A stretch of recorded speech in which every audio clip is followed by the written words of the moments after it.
بسم الله الرحمن الرحيم اللهم إني أسألك من خير ما سألك منه نبيك سيدنا محمد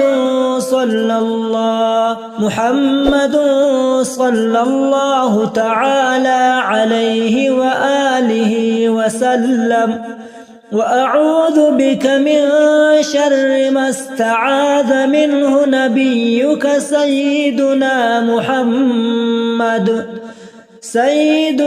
محمد صلى الله تعالى عليه وآله وسلم.